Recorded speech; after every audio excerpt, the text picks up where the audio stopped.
Jake stood in the center of the examination area, holding the Krell Viper like it was the most natural thing in the world. To him it was.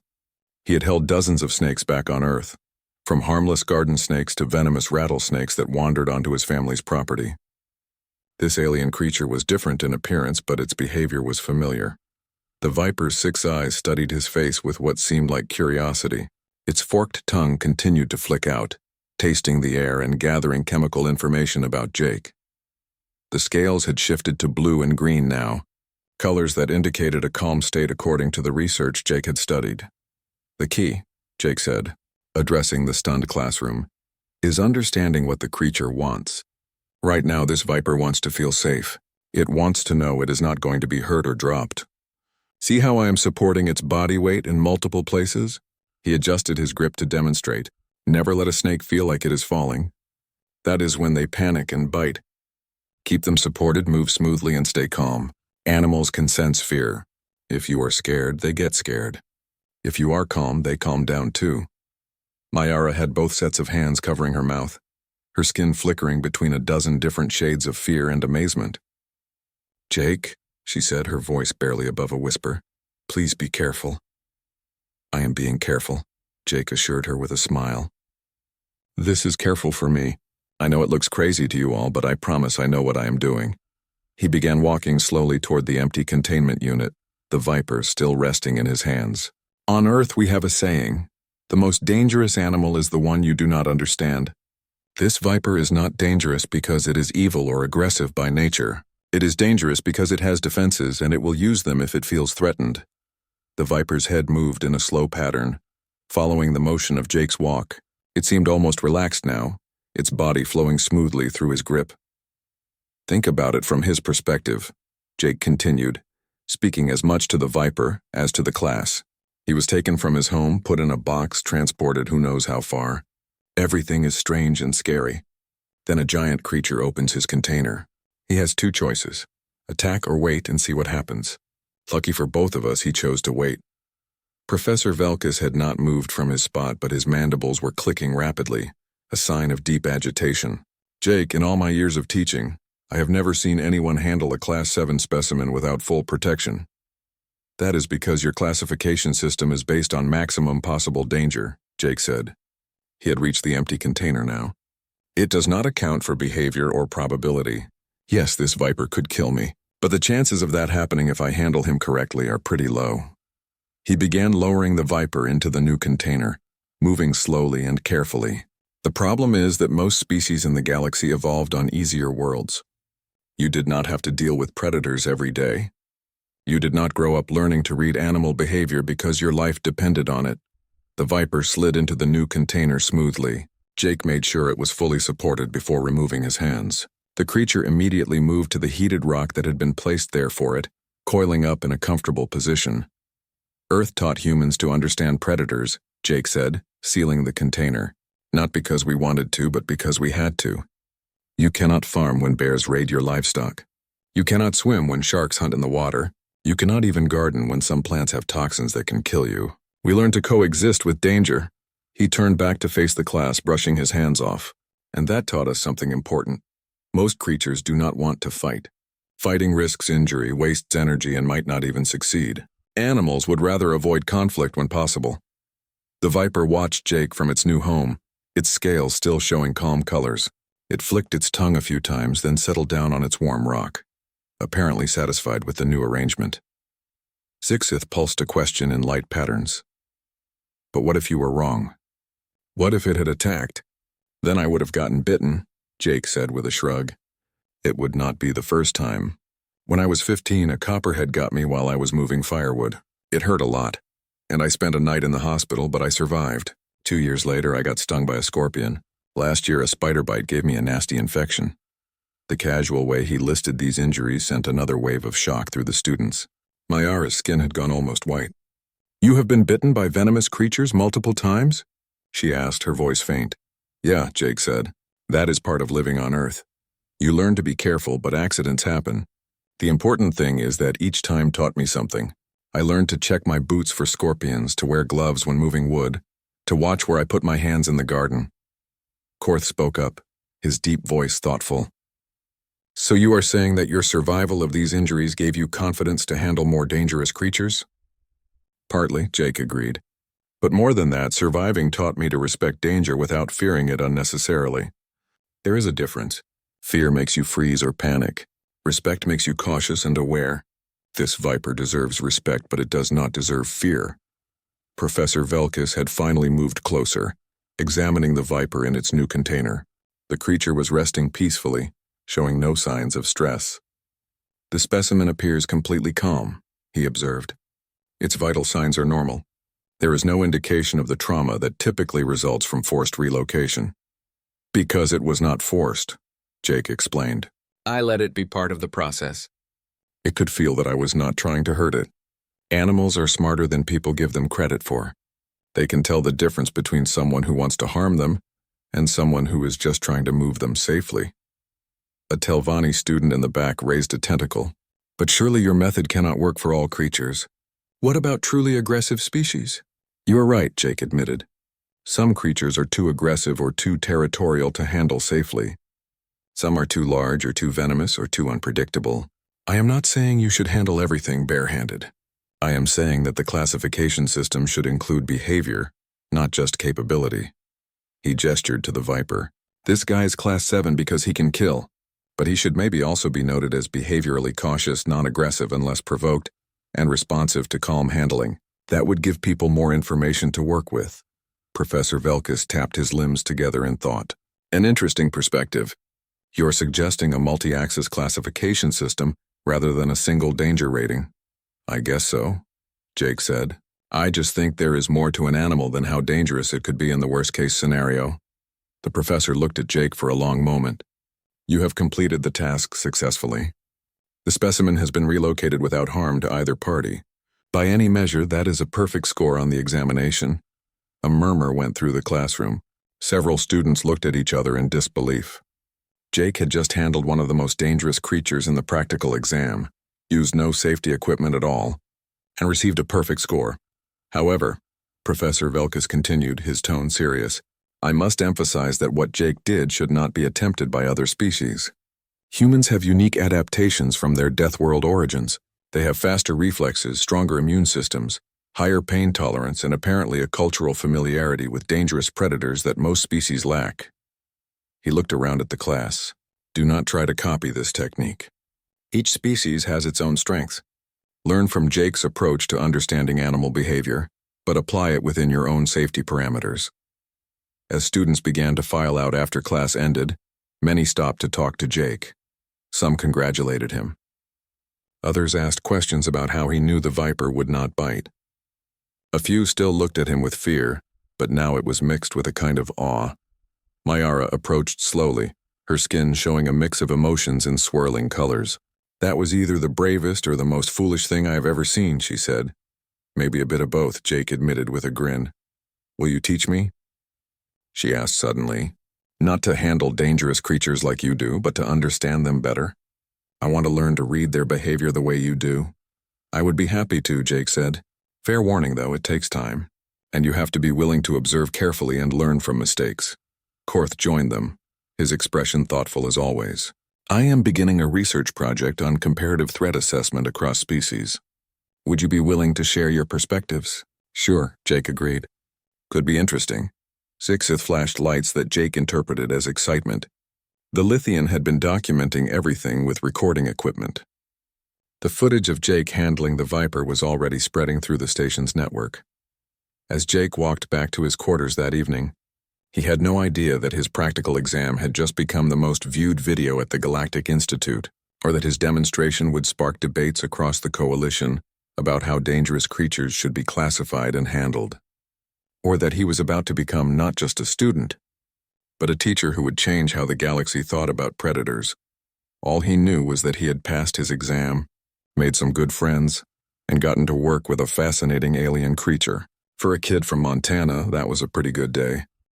3 months had passed since Jake's practical examination, and the main auditorium was packed. Students from all departments had come to hear the humans speak. Professors stood along the walls. Even some administrators who had been skeptical were present, curious to hear what Jake had to say. The title of his lecture series was displayed on the large screen behind him: Predation, Fear, and the Deathworld Perspective. Jake stood at the podium, looking out at the crowd. He wore simple clothes, the same casual style he always preferred. No fancy academic robes or formal attire, just Jake being Jake. "Thank you all for coming," he began. "I know there has been a lot of talk about what happened in my practical exam. Some people think I was brave. Some think I was reckless. Some think I was just lucky. The truth is probably a mix of all three." A few chuckles rippled through the audience. Jake smiled and pulled up an image of Earth on the screen behind him. "This is my home," he said. "Earth, classified as a Class 12 death world. That puts it in the top 1% of the most dangerous planets in known space. When I tell people this, they look at me like I survived a war. But here's the thing. To me, Earth is not dangerous. It is just home." He clicked to the next image, showing a Montana landscape with mountains in the background. "I grew up on a ranch in a place called Montana. We had cattle, horses, and chickens. We also had wolves in the mountains, bears that came down looking for food, and rattlesnakes that hid in the grass. This was normal life." The next slide showed various Earth predators: wolves, mountain lions, bears, and several species of venomous snakes. A Pleiadian in the front row went pale at the sight. "These are some of the creatures that share Earth with humans," Jake continued. "They are dangerous. They can kill us. Some of them do kill us every year. But we learn to live with them. We learn to understand them. And that understanding taught us something important. Predators are not evil. They are not out to get you personally. They are just trying to survive, same as everything else." He paused to let that sink in. "When I looked at the Krell Viper in my exam, I did not see a monster. I saw a confused animal in a strange place. I saw body language that told me it was calm, not aggressive. I saw an opportunity to interact with a fascinating creature safely." Mayara raised one of her hands. Jake nodded to her. "But how did you know it was safe?" she asked. "How could you be sure?" "I could not be completely sure," Jake admitted. "There is always some risk when you work with predators. But I could read the signs that told me the risk was low. The Viper's scales were not showing aggressive colors. Its body was not coiled for striking. Its breathing was steady. All of these things told me it was just observing, not preparing to attack." He clicked to a video of himself with the Viper, pausing at key moments. "See here? The way the tongue is flicking, that is gathering information, not a threat display. The body is loose, not tense. These are things you can learn to recognize if you study behavior carefully." A Zentari professor in the audience spoke up. "But surely your physical advantages as a human played a role. Your faster reflexes, your ability to heal from venom." "Yes and no," Jake said. "Human reflexes are faster than most species, that is true. And we have robust immune systems that handle toxins better than many of you. But that is not the main skill here. The main skill is observation. It is patience. It is empathy." He pulled up footage of various species from across the galaxy, each interacting with animals from their homeworlds. A Lithian working with an energy being, a Vryn handling a high-pressure organism, a Zentari navigating a swarm of flying insects. "Each of you has expertise with creatures from your own worlds," Jake said. "Mayara, you handle bioluminescent life forms that would blind me with their light. Sixth, you work with crystal formations that my clumsy hands would shatter. Korth, you survive in gravitational fields that would crush most organics." He looked around the room. Every species has adapted to their environment. You all have skills and knowledge that others lack. The problem is that the galaxy has taught you to fear anything outside your specific experience. But fear limits understanding. Jake clicked to a new slide showing the Coalition's threat classification system. This system measures maximum possible danger.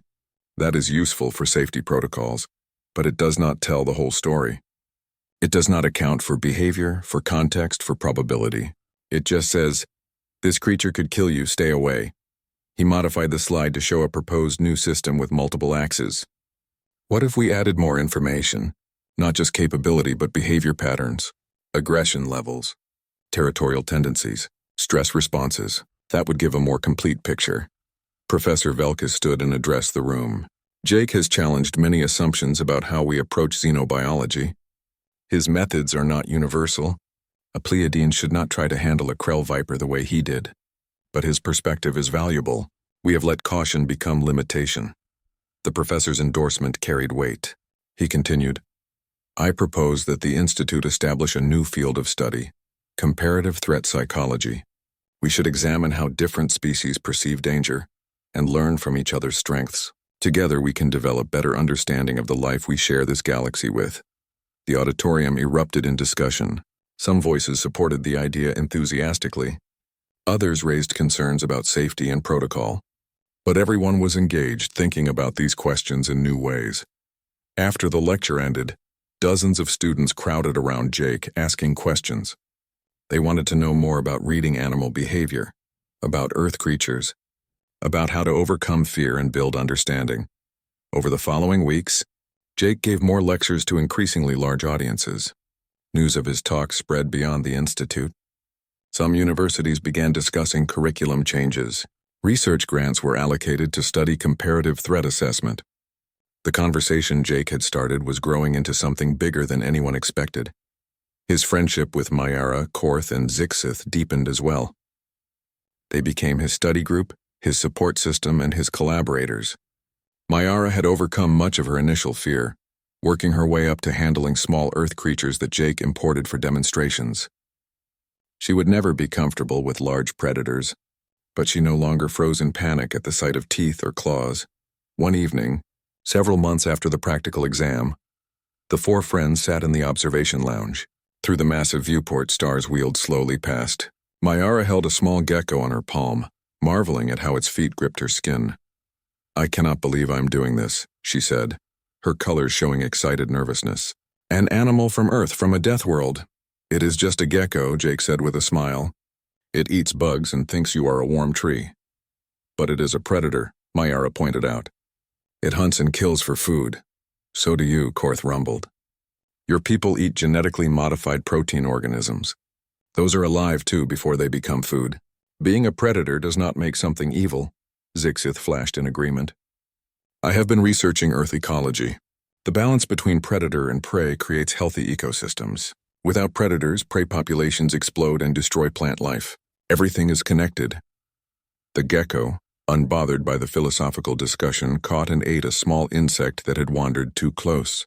Mayara watched with fascination rather than horror. "Jake taught me something important," she said softly. "Fear is natural, but it should not control us. Understanding is better than fear."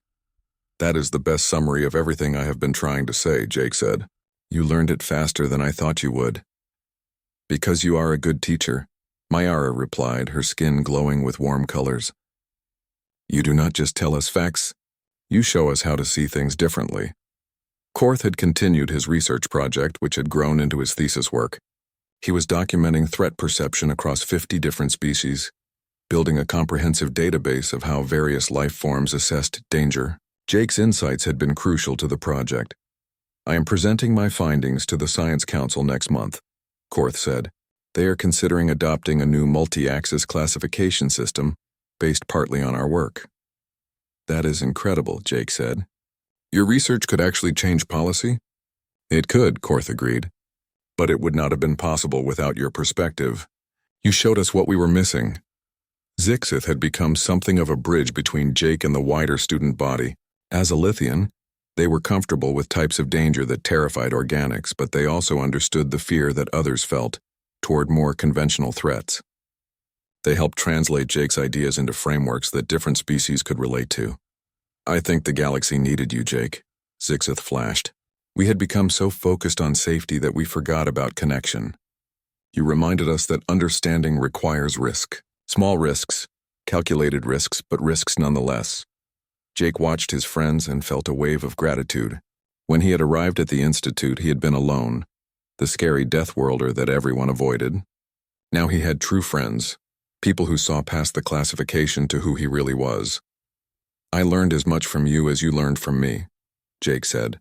"You taught me that different does not mean wrong, that caution is not cowardice, that there are many valid ways to approach the same problem." The video spread faster than anyone expected. Students had recorded Jake's practical exam on their personal devices, and within hours every data pad on the station was showing the same footage. The human standing calm and confident, holding a Class 7 predator with his bare hands while explaining animal behavior to a shocked classroom. By the next morning, the video had reached planetary networks across the coalition. Millions of beings from hundreds of worlds watched the clip of Jake Morrison casually handling the Krell Viper. The reactions were immediate and divided. On Telvin Prime, the safety committee held an emergency meeting. They drafted a formal complaint to the Galactic Institute, citing 17 different protocol violations. The document was long and detailed, listing every regulation that Jake's demonstration had broken. They demanded his immediate expulsion from the program. "This is unacceptable," the committee chairperson declared. "Allowing a Deathworlder to handle Class 7 specimens without proper protection sets a dangerous precedent. What if other students try to copy this behavior? What if someone gets killed?" But on Vryn, a respected professor named Gorth watched the video 3 times, taking detailed notes. He saw something different in Jake's actions. Not recklessness, but a deep understanding of animal psychology that the galaxy had been missing. He began writing a research paper titled, "Reconsidering Threat Assessment Through a Deathworld Perspective." The paper argued that the Coalition's classification system was incomplete. It measured only potential danger, not actual behavior. A creature that could kill but rarely did should not be rated the same as a creature that was actively aggressive. Context mattered. Situation mattered. Understanding mattered. Professor Gorth was not alone. Several xenobiology departments reached out to Jake directly, offering research positions and collaboration opportunities. They wanted to study his methods, to understand how Deathworld experience translated into practical animal handling skills. But not everyone was impressed. Some saw Jake's actions as showing off, as a human trying to prove his species was superior. Others worried that he had gotten lucky, that next time the Viper might bite and kill him. The debates raged across academic networks and public forums. At the Institute itself, Professor Velkus found himself in an uncomfortable position. He had given Jake a perfect score because, by every objective measure, the task had been completed successfully. The Viper had been moved safely, without harm to either the creature or the handler, but now he was being questioned by administrators who were worried about liability. What if something had gone wrong? Dean Prixell asked. She was an elderly Zentari with decades of administrative experience. The Institute would be responsible. We could lose our accreditation. We could be sued by Jake's family. Nothing went wrong, Professor Velkus pointed out. Jake demonstrated expert handling technique based on his species' unique experience. That is exactly the problem. Dean Prixell clicked her mandibles in frustration. His technique is not replicable by other species. If students try to copy him, they will get hurt. Then we teach them not to copy him, Professor Velkus suggested. We use this as an opportunity to expand our curriculum, to show that different species bring different strengths to xenobiology. The debate continued for days. Finally, the administration reached a compromise. Jake would be allowed to continue his studies, but with conditions. His handling techniques would be classified as human-specific, and not to be emulated by other species without extensive evaluation. He would also be required to give a series of lectures on Deathworld animal psychology and comparative threat assessment. When Professor Velkus called Jake into his office to explain the decision, the human took it calmly. "I can do lectures," Jake said. "That is fine." "You do not seem bothered by the controversy," Professor Velkus observed. Jake shrugged. "I knew it would be controversial. Back on Earth, when someone does something differently, people always have opinions, some good, some bad. What matters is whether it works, and it worked. Tell me honestly," Professor Velkus said, leaning forward on his forelimbs. "Were you showing off? Trying to prove something about humans?" "No," Jake said firmly. "I was just doing what made sense to me. On Earth, we have a saying, the simplest solution is usually the best one. I looked at that Viper and I could see it was not aggressive. I could see it was just scared and confused. Putting on a full environmental suit and using remote arms seemed like overkill for a creature that just needed gentle handling." "But you took a risk," Professor Velkus insisted. "I took a calculated risk," Jake corrected. "There is a difference. I have been around reptiles my whole life. I could read that Viper's body language. I knew the odds of it biting me were low if I approached correctly. Was there still some risk? Sure, but life has risks. You cannot eliminate all danger." Professor Velkus clicked thoughtfully. "Your perspective is very different from what the Coalition is used to. We have built our civilization on minimizing risk, on safety first. And that has worked well for you," Jake said. "I am not saying your way is wrong.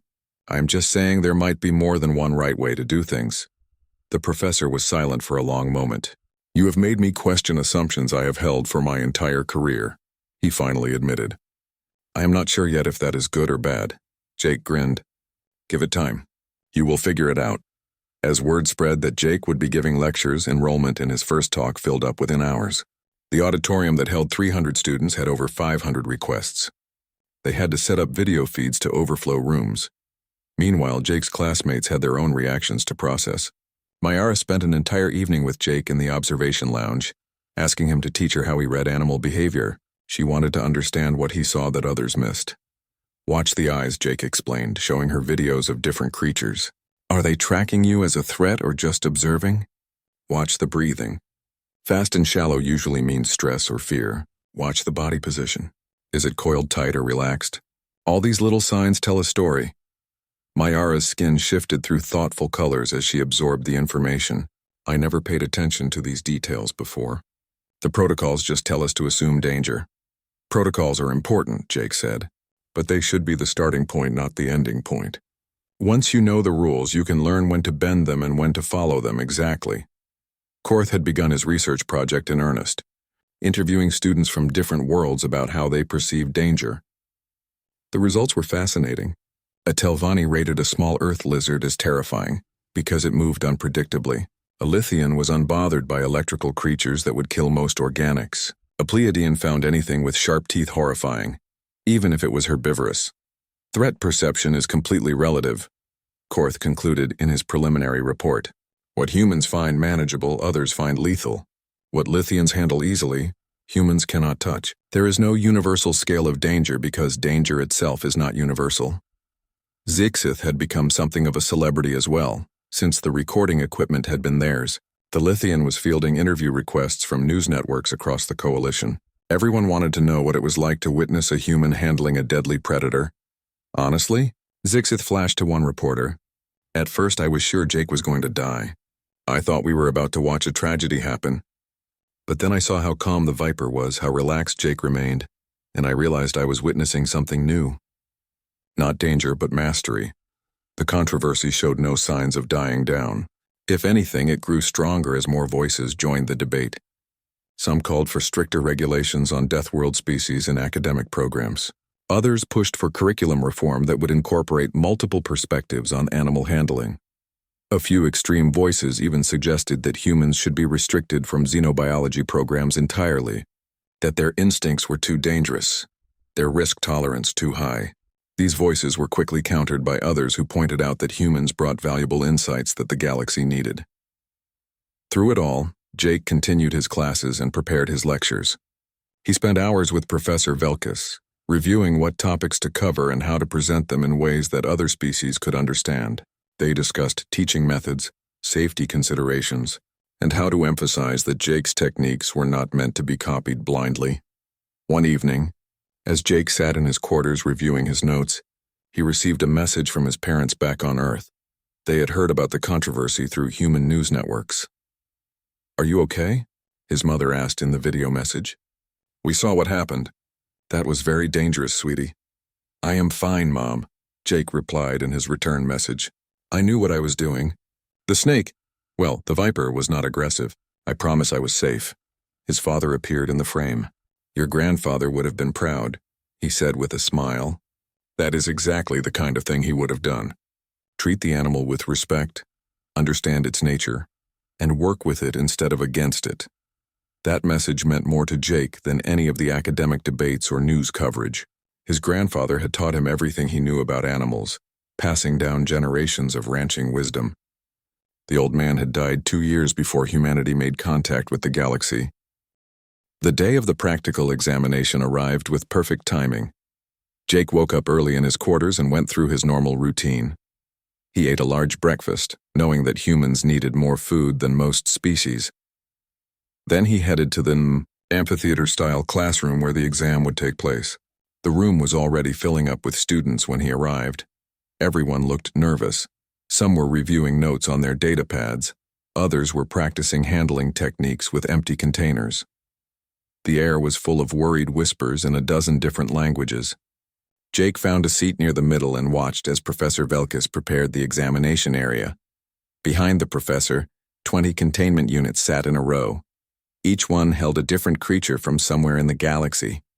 The containers were made of clear, strong material so everyone could see inside, but they were sealed tight to keep the specimens safe. Mayara slid into the seat next to Jake. Her skin was cycling through worried colors, mostly pale blue and gray. "I could not sleep last night," she admitted. "I kept thinking about all the things that could go wrong." "Just breathe," Jake told her. "Remember your training. The professors have been teaching us for months. We know what to do." "You seem so calm," Mayara said, looking at him with her large eyes. Jake smiled. "I grew up around animals. This feels familiar to me, even if the creatures are different." Korth settled into a seat nearby, his movements slow and deliberate as always. "The key is to not panic," he said in his deep, rumbling voice.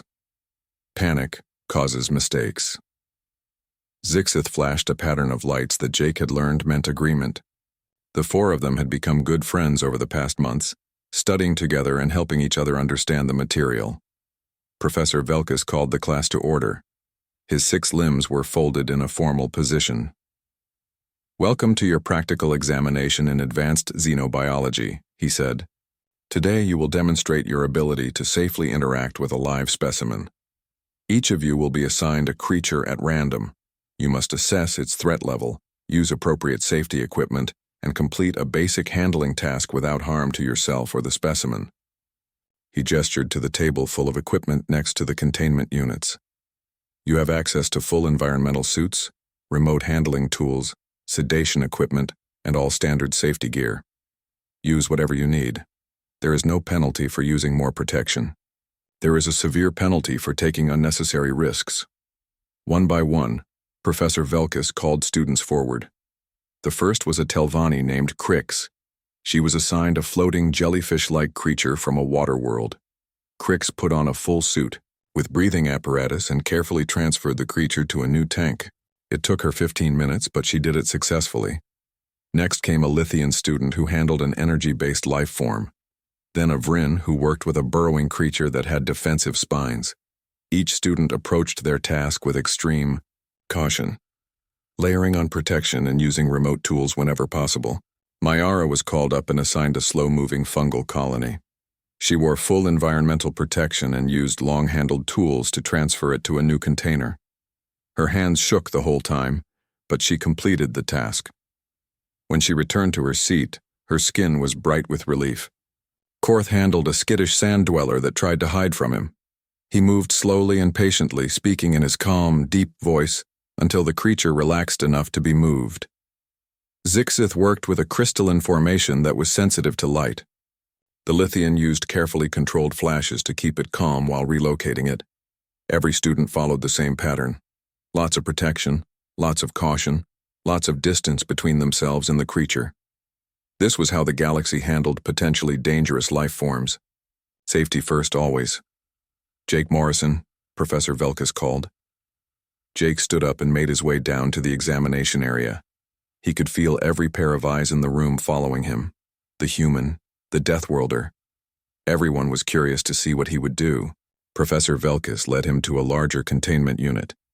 It had warning labels all over it in multiple languages. The symbols were universal for danger, venom, and aggression. "Your specimen," Professor Velkus said, gesturing to the container, "is a Krell viper from the jungle moon of Talaxis 4. It is a predatory species, approximately 1 meter in length. It possesses neurotoxic venom and displays aggressive territorial behavior. It is classified as a Class 7 hazard." The classroom went silent. Several students leaned forward to see better. Others pulled back in their seats. Class 7 meant lethal. It was the highest danger level any student had faced today. Jake stepped closer to the containment unit and looked inside. The creature was coiled on a heated rock under a warming lamp. It looked remarkably like a snake from Earth, though this one had 6 eyes arranged in a circle around its head. Its scales were smooth and shifted colors, currently showing dark red and orange patterns. The viper was beautiful in its own way. Elegant, efficient. A perfect predator shaped by millions of years of evolution. The task, Professor Velkus continued, is to move the specimen from this container to that one. He pointed to an empty unit 3 meters away. You have full access to all safety equipment. The professor gestured to the table. There was an environmental suit that would cover Jake completely, remote handling arms that could grip the Viper from a safe distance, chemical sedation that could put the creature to sleep, emergency medical equipment in case something went wrong. Jake studied the Viper carefully. He watched how it breathed, slow and steady.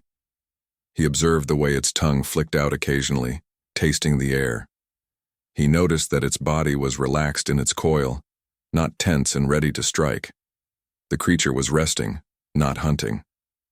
It was comfortable in its warm spot. It showed no signs of feeling threatened. Behind Jake, Mayara whispered to Korth, "He needs to put on the suit." "Why is he not putting on the suit?" Jake looked at the environmental suit, then at the remote arms, then back at the Viper. He made a decision that would be talked about for years.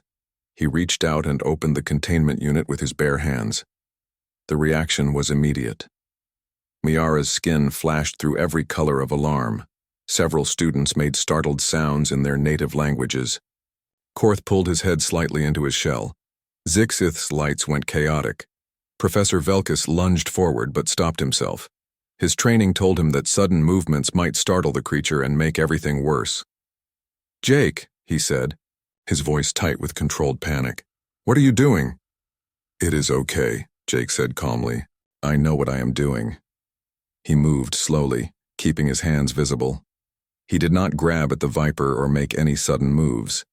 Instead, he let his hand rest near the opening of the container, allowing the creature to sense his presence. The Viper's 6 eyes focused on him. Its tongue flicked faster now, gathering information about this new thing in its environment. The scales began to shift color, moving through a pattern that the textbooks labeled as a warning display. But Jake had grown up reading the body language of reptiles. He had caught snakes in his backyard as a kid. He had helped wildlife officers relocate rattlesnakes that wandered too close to town. He knew the difference between a creature preparing to strike and a creature deciding what to do. This Viper was not preparing to attack. It was assessing, curious maybe, uncertain definitely, but not aggressive. Jake kept his voice low and steady. "Hey there, friend. Nobody's going to hurt you. Let's just take a look." Slowly, he slid his hand into the container. The classroom held its collective breath. Mayara had grabbed Korth's arm, her skin pale with fear. Jake's hand moved beneath the Viper's body about 1/3 of the way down from its head. This was the proper way to support a snake. You never grabbed them by the tail or right behind the head unless absolutely necessary. You supported their weight and let them feel secure. His other hand came in to support the lower portion of the Viper's body. Then, in one smooth motion, he lifted the creature out of the container. The Viper tensed for a moment. Its scales rippled with color changes. But then, as Jake held it firmly but gently, it began to relax. The aggressive colors faded. The body went from stiff to fluid. Jake turned to face the class, holding a Class 7 predator in his bare hands. The sight was unbelievable. The human stood there completely relaxed with a creature that could kill most species in the room. He was not wearing any protection. No gloves, no suit, nothing. Just skin against scales. And the Viper was not trying to bite him. If anything, it looked almost comfortable. Its head wove slightly, eyes watching Jake's face, but its body language was calm. Professor Velkus made a clicking sound that the translator turned into shocked confusion. "That venom can kill a Zentari in 3 minutes," he managed to say. "Sure," Jake agreed, "but he does not want to bite me. See how his scales are changing? That blue-green color means he is relaxing." He was just surprised at first. Jake adjusted his grip slightly, showing proper hand positioning to support the Viper's weight. Predators do not waste venom unless they have to. It takes energy to produce. Right now, this guy is just trying to figure out what I am. He is not scared enough to strike, and I am obviously not prey. The Viper had begun moving more freely now, sliding between Jake's hands in a controlled way. Its tongue flicked out constantly. The space station floated quietly in orbit around Zenith Prime. It was huge, bigger than anything built on Earth. The Galactic Institute of Xenobiology had been there for 300 years. Students came from all over the galaxy to study alien life forms. The hallways were full of creatures that looked nothing like each other. Some walked on legs, some floated, and some moved in ways that were hard to describe. Jake Morrison stood at the entrance to his new classroom and took a deep breath. He was the first human to ever study at this place. Back home in Montana, he had worked on his family's ranch since he was a kid. He knew how to handle horses, cattle, and even the occasional wild animal that wandered onto their property. When he graduated from college with top grades in biology, he never thought he would end up in space, but here he was, 23 years old and very far from home. The other students stared at him as he walked down the corridor. They tried not to be obvious about it, but Jake could feel their eyes on him. He understood why. Humans were new to the galactic community. They had only joined 5 years ago, and the rest of the galaxy was still getting used to them. The problem was Earth. The planet that humans called home was classified as a death world. That meant it was one of the most dangerous places in the known universe. The gravity was too strong. The weather was too violent. The animals were too aggressive.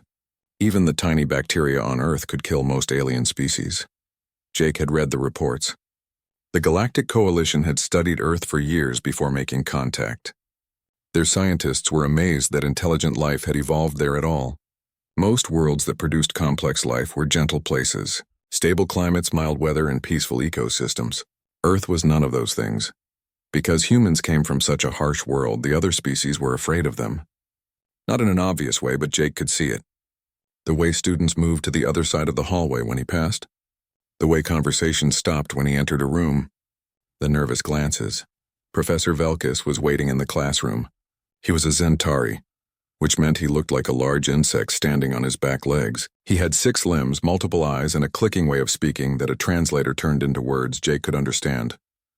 "Ah, Jake Morrison," Professor Velkis said. "Welcome to Advanced Xenobiology. Please take a seat." The chair creaked under Jake's weight. Everything on the station had to be reinforced for him. Humans were heavy compared to most species. The gravity that felt normal to Jake would crush a Telvanni flat. The station kept the artificial gravity low for the comfort of most students, which meant Jake felt like he was walking on the moon. There were 15 other students in the class. Jake recognized some of them from the cafeteria. There was Zixith, who looked like a living crystal and talked by flashing different colored lights. Mayara was a Pleiadian with soft blue skin that glowed in the dark and 4 graceful arms. Korth was a Vryn, slow and steady, with a shell on his back like a turtle. Professor Velkis began the lecture.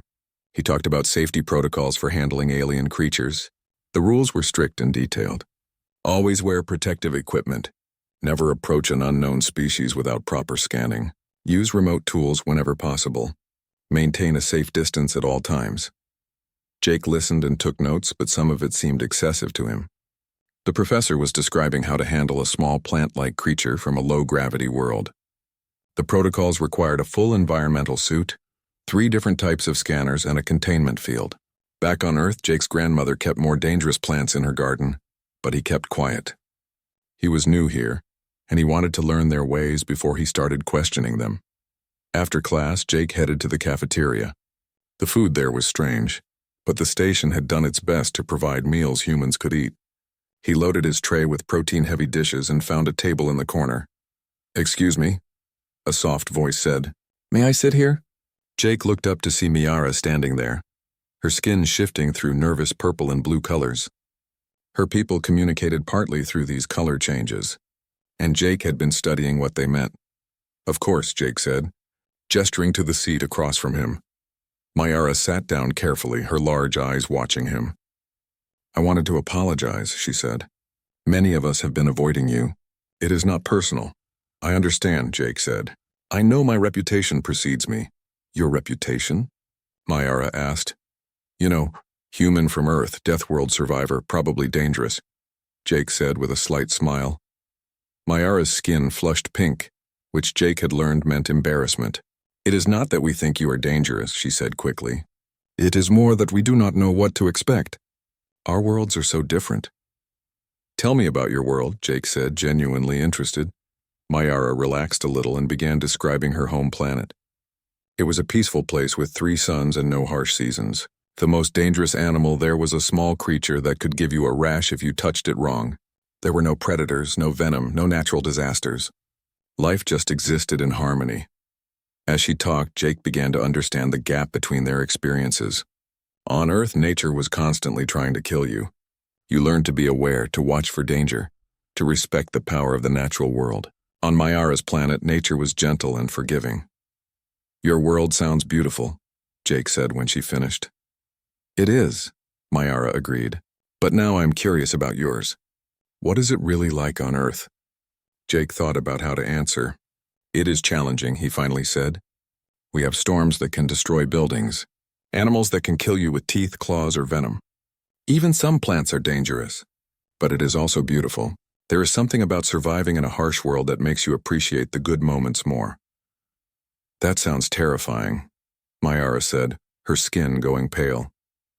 "It is normal for us," Jake said with a shrug. "You do not fear what you grow up with. You learn to understand it and work with it." Over the next few weeks, more students began talking to Jake. Zixith asked him questions about Earth animals, fascinated by the descriptions. Korth wanted to discuss evolutionary theory and how Deathworld shaped their inhabitants. Slowly, Jake was becoming part of the community rather than the scary outsider. He helped Zixith reach high shelves in the library, using his height advantage. He learned to read Mayara's colors better and understand her moods. He spent long evenings discussing biology with Korth, finding that they shared a love of understanding how life adapted to its environment. One day, Professor Velkus made an announcement that would change everything. "In 2 weeks, we will have our practical examination," he said. "Each of you will be required to handle a live specimen from an unfamiliar world. This will test everything you have learned about safety protocols, species assessment, and proper handling techniques." A nervous murmur went through the classroom. This was the test everyone had been dreading. Theoretical knowledge was one thing, but working with a real, living, potentially dangerous creature was something else entirely. Jake felt a flutter of excitement rather than fear. This was what he had come here for, to work with alien life forms up close. He had been handling animals since he was 5 years old. This would be interesting. Mayara caught up with him after class. Her skin was pale with worry. "I am nervous about the practical exam," she admitted. "You will do fine," Jake assured her. "You have studied hard and you know the protocols." "But what if the creature is dangerous?" Mayara asked. "Then you follow the safety rules," Jake said. "The professors would not give us anything we cannot handle safely." But as Jake walked back to his quarters that evening, he wondered what creature he would be assigned. Something from a high-gravity world? A venomous species? An aggressive predator? Whatever it was, he was ready. Or at least he thought he was. He had no idea that his practical exam would become the most talked-about event in the history of the Galactic Institute.